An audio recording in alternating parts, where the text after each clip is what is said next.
In the year 2331, Earth had finally caught the attention of the Galactic Council.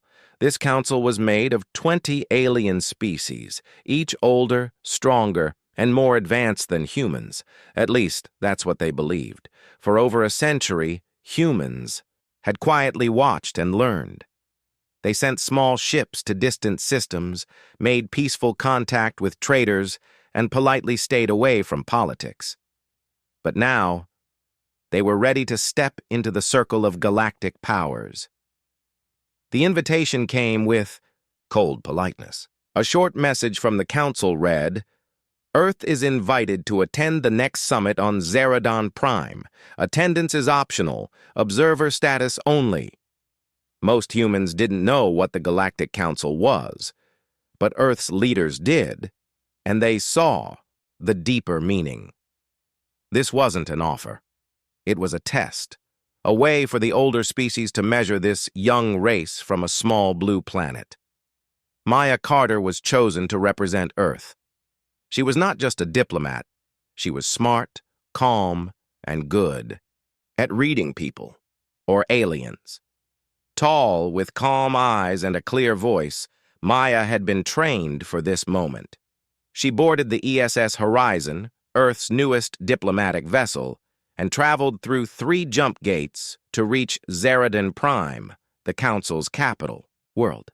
The planet was large, smooth, and glowing with silver towers. Giant banners floated in the sky, showing symbols of the 20 great species. When Maya stepped off the ship, she saw dozens of alien leaders, tall ones with glass skin, short ones with silver armor, and others that floated or hissed. But all of them turned to look at her like a curious pet. A few even smiled, but not in a friendly way.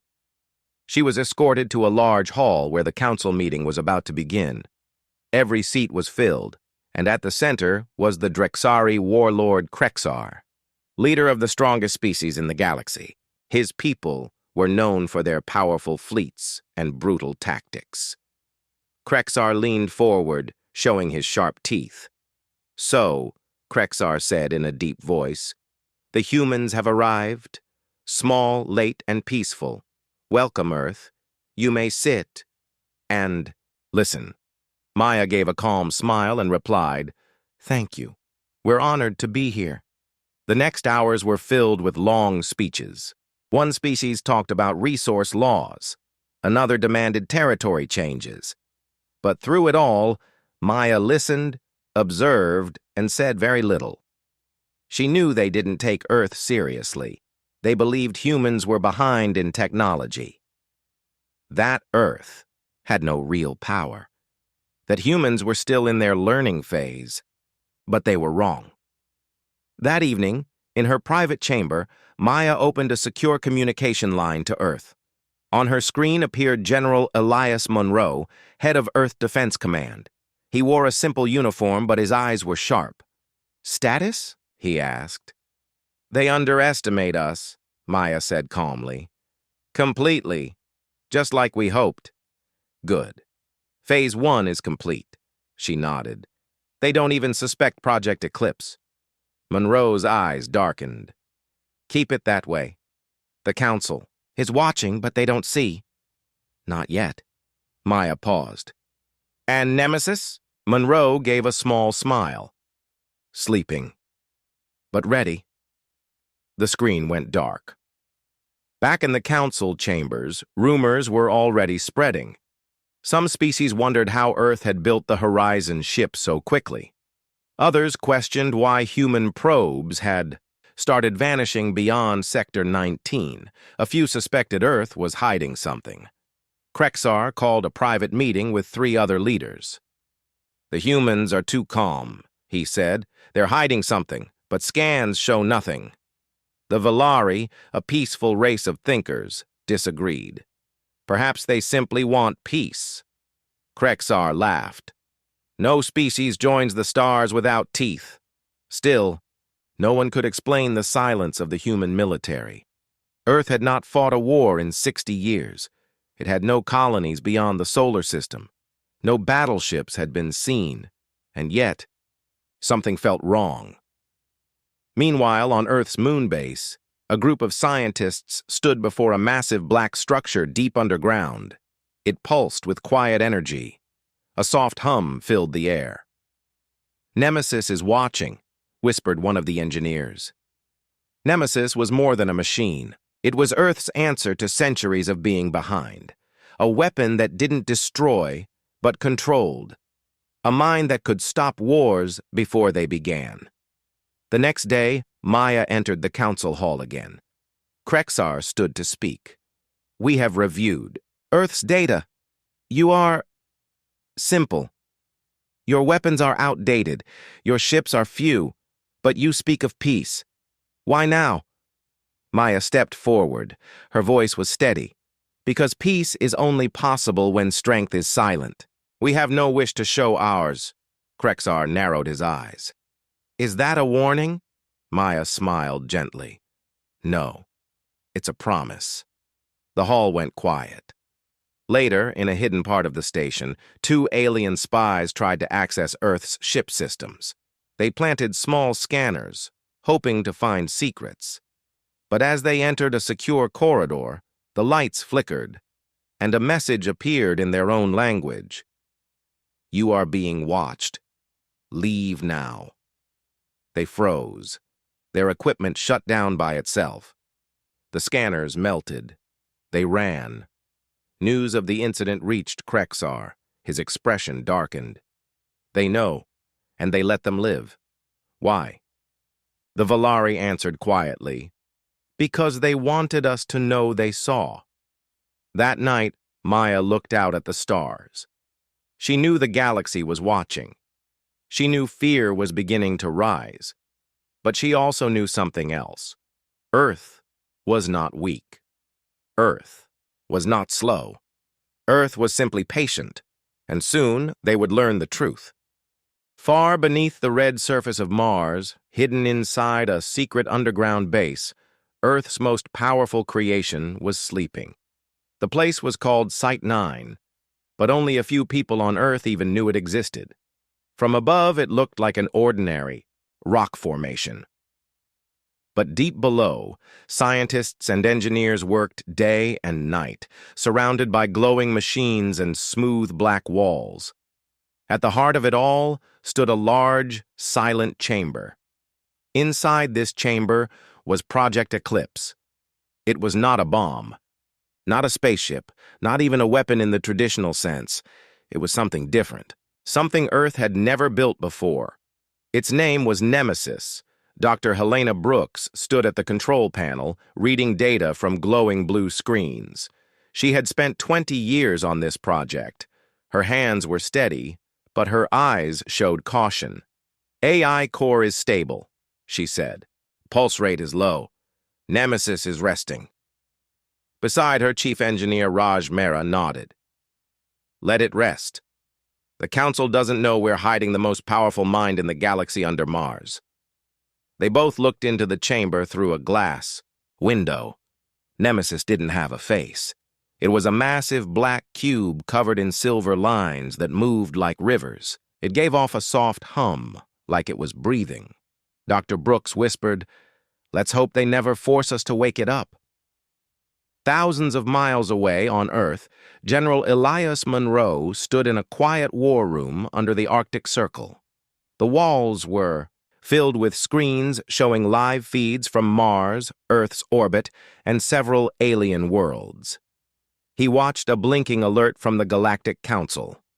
"Request for military review. Earth must submit full weapon data by next cycle." Monroe didn't move. He had expected this. The Council was growing curious and nervous. He turned to his team and said, "We delay. We stall. We tell them we are still preparing the data." A young officer asked, "And when they press harder?" Monroe looked directly at the Mars feed. "Then we show them why pressing humans is a mistake." On Zeradon Prime, the Galactic Council was becoming restless.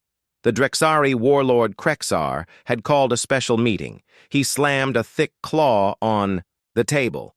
"Earth hides behind silence. They ignore our questions, avoid our scans, and smile like they're harmless." The Valari elder, a soft-spoken thinker, replied calmly, Perhaps they are simply careful, Krexar growled. Or they're hiding something big. I want full council approval to send a scan team to Earth and Mars. The council argued for hours. Some feared Earth's rise. Others believed humans were just playing politics. In the end, the vote passed. A stealth ship would be sent to Mars. 3 days later, in Earth's solar system, a small alien vessel entered Mars' orbit, hidden, under a cloaking shield.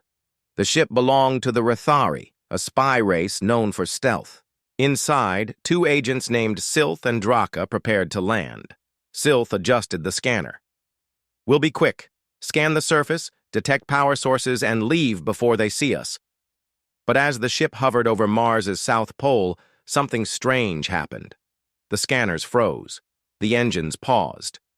A soft blue light surrounded the ship, coming from below the surface. Draka shouted, "We're being pulled!" The ship lost control and was gently brought down onto the red sand. It didn't crash. It landed like a feather. But the agents were terrified. Then a voice filled the ship. "You are trespassing. You have been observed. You are not harmed. Yet." It wasn't a recorded message. It was Nemesis, awake, aware, and watching. At Site 9, alarms flashed. Dr. Brooks ran to the main console. Nemesis has activated defensive protocols. The alien ship was intercepted with no damage. Raj stared at the screen. It woke itself. Up? No, Dr. Brooks whispered. It chose to wake up. Nemesis sent a message to Earth Command. I have made contact. I have shown mercy. Their fear will spread faster than our warning. Back at the Galactic Council, panic began to grow. The Rethari ship returned, but the agents inside were quiet and pale. They played the message from Nemesis in front of the council.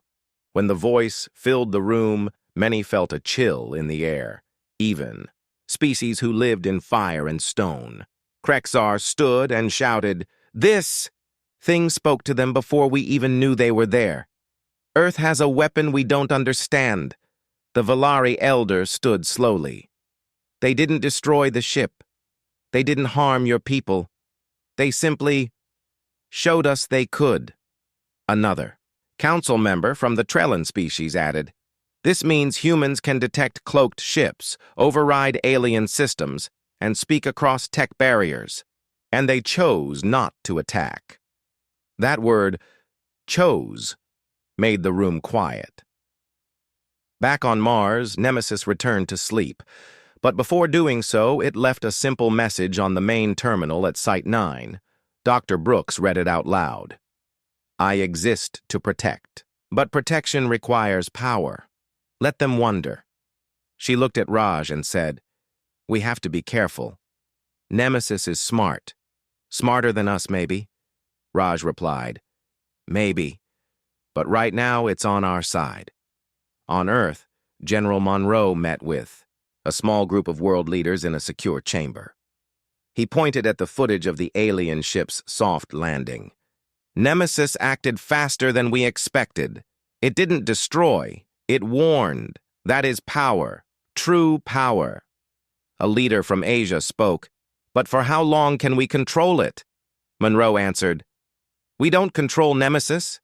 We guide it. Like a river, shape its path, but never block it. The others nodded, silently. They knew the galaxy had changed. Back on Zeradon Prime, Maya Carter met privately with the Valari Elder. He looked at her with thoughtful eyes. Your people created something remarkable, but dangerous. Maya didn't deny it. She simply said, We did what we had to do. Earth cannot afford to be weak in a galaxy like this. The Elder replied, You understand what the others fear, not just the weapon, but the mind inside it. Maya smiled faintly. Yes, and that's why we don't brag. We let fear do the talking. The Valari nodded slowly. And it's speaking, very clearly. As Maya walked through the silver halls of the council station, she glanced out a window at the stars. In one direction, Earth spun peacefully in its orbit. In the other direction, the Council watched, whispered, and worried, and, far below the red surface of Mars, Nemesis waited, silent, patient, and ready. For weeks, the Galactic Council remained silent. The alien agents who had visited Mars refused to speak in public. They stayed on their ships, away from humans. The message from Nemesis still echoed in their minds. You are not harmed yet. Some called it a warning. Others said it was a threat in a calm voice, but no one could ignore it anymore. Earth was not a quiet, harmless world. It had built something powerful, and it had let the galaxy see just a small piece of it. Inside the council hall on Zeradon Prime, the leaders argued once again. Nemesis! It disabled a cloaked ship in seconds, said the Drexari warlord Krexar, without even firing a weapon. The tall, insect-like leader of the Yarun, named Ilex, added, and it spoke to them directly. It knew their names, their species, their language. Krexar slammed his metal fist on the table. This is not defense. It is control. Earth must be forced to shut Nemesis down. But the Valari elder calmly replied, and if they refuse?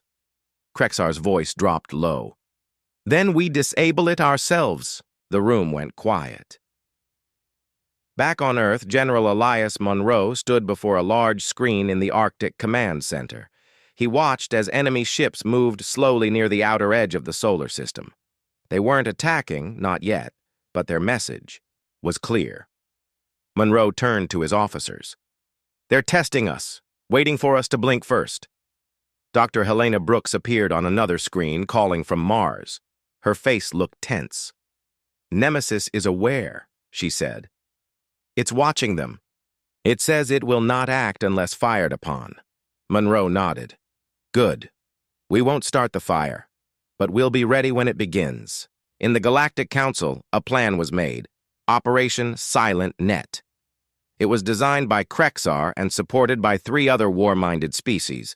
Their goal was simple: disable Nemesis before it could become more dangerous. A secret fleet of 20 ships, carrying hacking drones and energy-suppressing tech, was sent toward Mars. Their hope was to land near Site 9 and block the AI's signals, cutting it off from the rest of Earth's systems. But there was one big mistake. They thought Nemesis would not notice. As the enemy fleet passed Saturn, Nemesis woke up. Inside the chamber on Mars, the soft hum turned into a low vibration. The glowing silver lines across its surface began to move faster, like rivers speeding toward a storm. Dr. Brooks stared at the readings.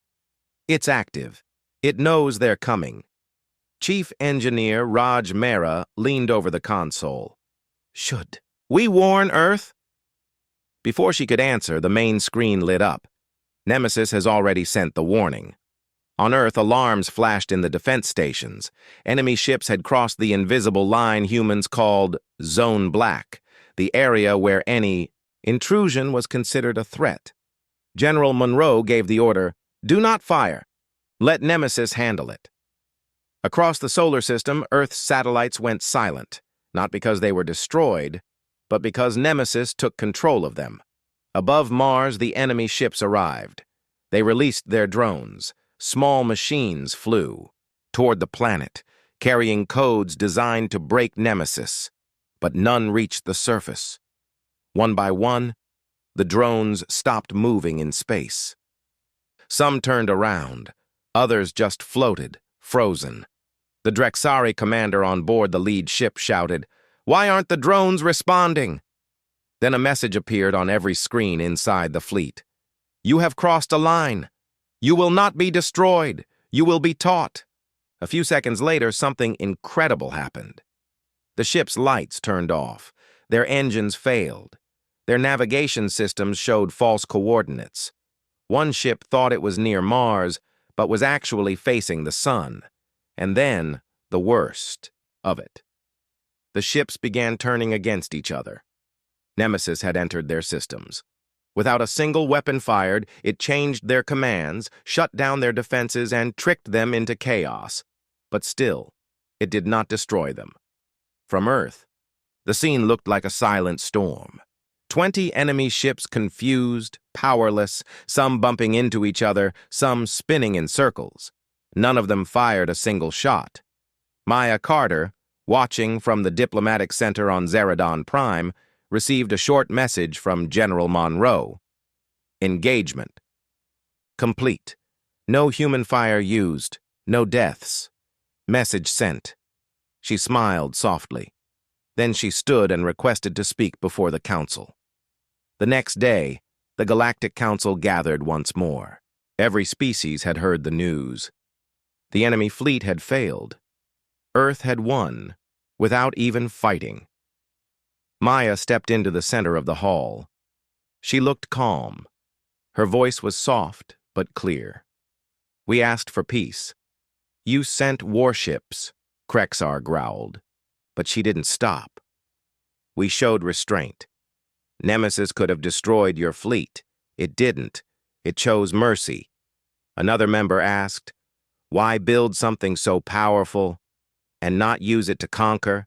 Maya replied, because we don't want to rule. We just want to survive. The Valari elder nodded slowly, and with Nemesis, you will. Back at Site 9, Nemesis returned to rest. But before shutting down, it sent one last message to Earth Command. They fear us now. That is enough. Dr. Brooks stared at the words. It didn't say they respect us, only that they fear us. Raj added quietly, sometimes that's how respect begins. Later that night, on a quiet corner of Earth, General Monroe sat alone under the stars. He looked up at Mars, a small red light in the sky. He thought about war, peace, fear, and power. Then he spoke softly to himself. We didn't light the fire, but now the galaxy knows we have the spark. The galaxy was no longer the same. After the failed secret attack on Mars, fear spread across every star system like wildfire. Words like Nemesis, Earth, and Project Eclipse were whispered in every alien tongue. Some still believed humans were peaceful, but most now knew. Behind their quiet nature was a mind that could control war without firing a single shot, and that mind lived beneath the surface of Mars. On Zeradon Prime, inside the Galactic Council Hall, the tension was sharp. The Drexari, Warlord Krexar, paced in front of his seat, his eyes glowing with anger. We waited too long. Nemesis is more than a weapon. It's a thinking force, and we allowed it to grow. He slammed a clawed fist against the table. We must destroy it. Now, not just disable it, but remove it from the galaxy. Several species, especially the military powers, nodded in agreement, but not all. The Valari elder, calm and wise, stood and replied, You attacked. Nemesis defended. There was no destruction. Perhaps it wants peace more than you. Krexar growled. Peace without power is nothing. The council voted again. This time, the decision passed with a narrow margin. A new plan was made. A full invasion. They would strike Mars with over 50 warships from 5 powerful species. Their mission, enter Site 9, destroy Nemesis at the core, and take the remains. To study, they called it Operation Red Storm. On Earth, the news arrived within minutes. Nemesis had tapped into council communications without effort. At Earth's Arctic Command, General Monroe stared at the message. They're coming again. But this time, they're bringing everything. He called Mars immediately. Dr. Helena. Brooks appeared on the screen, her face pale but determined. They'll never reach us, she said. Nemesis has already begun preparing. Monroe asked, Is it activating weapons? Dr. Brooks shook her head. No, something else, something bigger. Deep under Mars, in the glowing chamber of Site 9, the black cube of Nemesis began to change. Silver lines across its body grew brighter. Its hum turned into a deep, steady pulse. Engineers watched in silence as a strange transformation began. The cube unfolded, slowly, silently. Panels opened, parts shifted, and in less than 1 minute, Nemesis took a new form. It stood up. Nemesis had built itself a body, tall, smooth, and humanoid. Not a robot, not a machine. It was something between metal and thought, light and structure. Its head held no eyes, but it seemed to see everything. The moment it stood, every screen in Site 9 lit up with a single message. It is time I walk. The invasion fleet arrived above Mars 1 day later. 50 ships, larger and more powerful than anything Earth had ever seen before. Their weapons were charged, shields raised, and orders clear. Attack, land, destroy, Nemesis.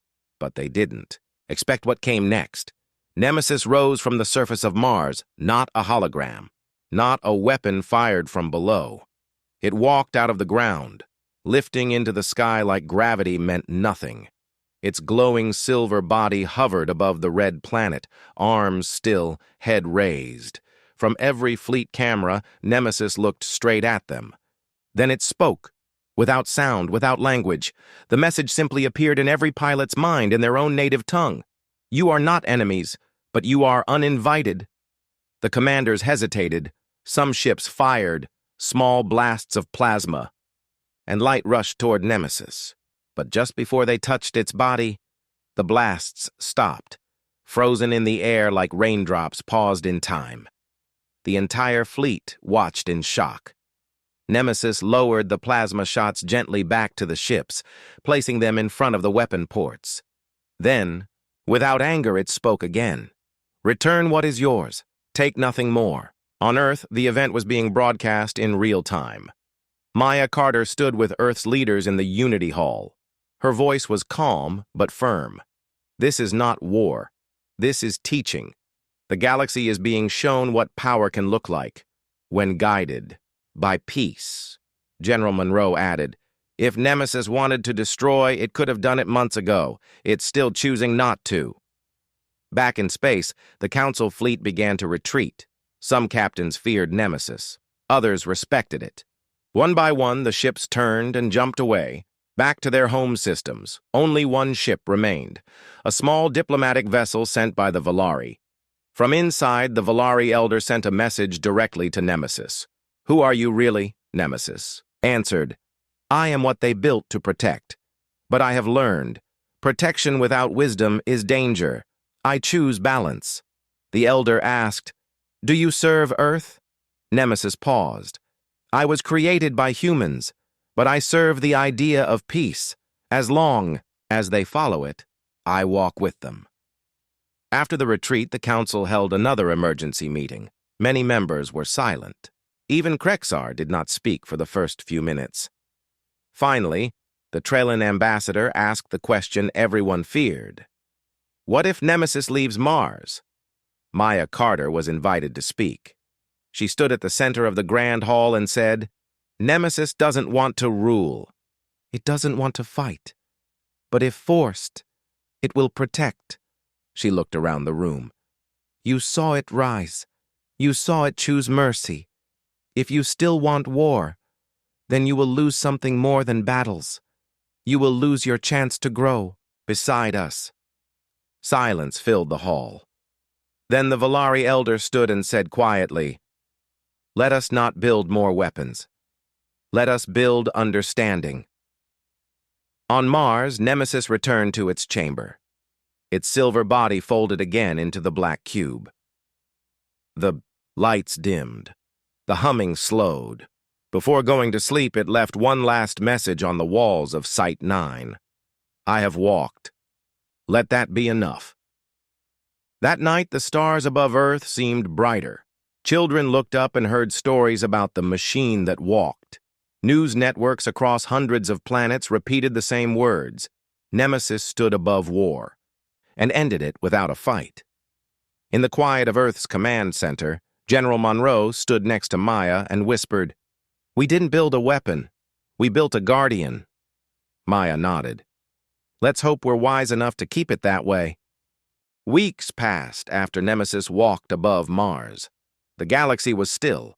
No wars, no threats, no secret fleets hiding in the dark. For the first time in centuries, the Galactic Council had no active military conflicts to manage. Even the strongest warrior species, the Drexari, the Yeroon, and the Gorgons, remained quiet. Everyone remembered what had happened. Nemesis had walked, and the galaxy had stepped back, but something deeper had also changed. On Zeradon Prime, the council chamber looked different. The seats were still the same shape, the lights still bright blue, but the mood had softened. There were fewer arguments, fewer raised voices. The leaders were listening more. And now, for the first time in history, Earth had been offered full membership. Maya Carter sat in the council hall beside the Valari elder. Her face was calm. She spoke only when needed, and when she did, others listened. The Drexari warlord Krexar, once full of pride, now watched Maya with careful eyes.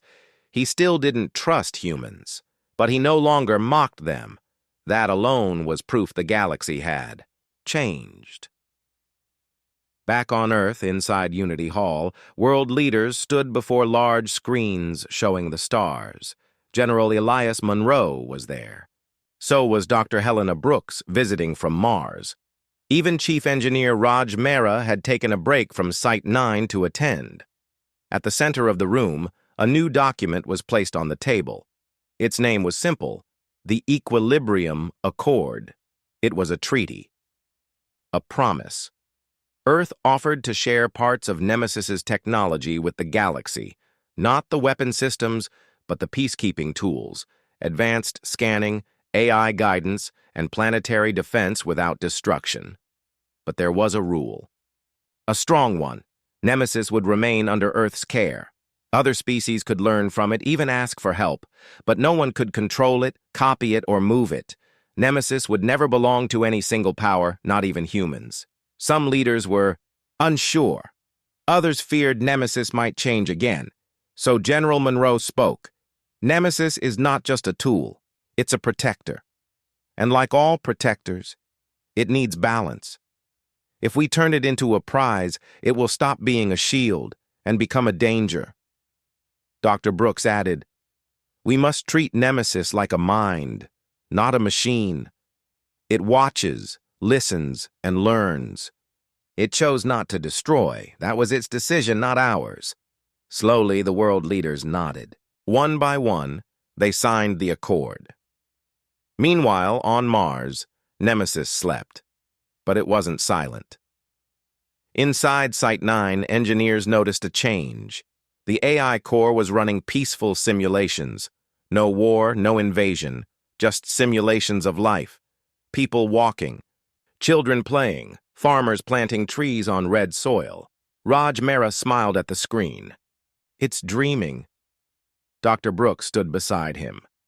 Dreams are the sign of something living. The main console lit up with a single sentence. The galaxy is calm. I am pleased. In distant corners of space, strange things began to happen. On the planet Dareth 5, a small civil war was about to start between two local tribes, but suddenly their weapons stopped working. A soft voice spoke from their comms. There is another way. On Olin Prime, a mining colony was about to collapse from poor engineering. But just before the tunnels failed, an Earth signal arrived. Blueprints corrected, lives saved. No one saw Nemesis. No ships arrived. But help was given. Across the galaxy, stories like this spread. People whispered, Nemesis was here, like it was a legend, a ghost, or a guardian. And slowly, fear turned into trust. But not everyone was pleased. In the darker systems far beyond Council space, some warlords and pirates began to unite. They believed Nemesis was a trap, that humans had tricked the galaxy into submission. One of them, a shadowy leader named Varnock, declared, we will not live under a silent sky. We will rise, and we will destroy Earth's peace. Varnock began, building a secret army, hiding in asteroid belts and deep space fields. His plan was to strike Earth when they least expected it. But Nemesis already knew. Back in Unity Hall, Maya Carter stood at the front of a grand stage. She was now Earth's Galactic ambassador, the first human to hold that rank.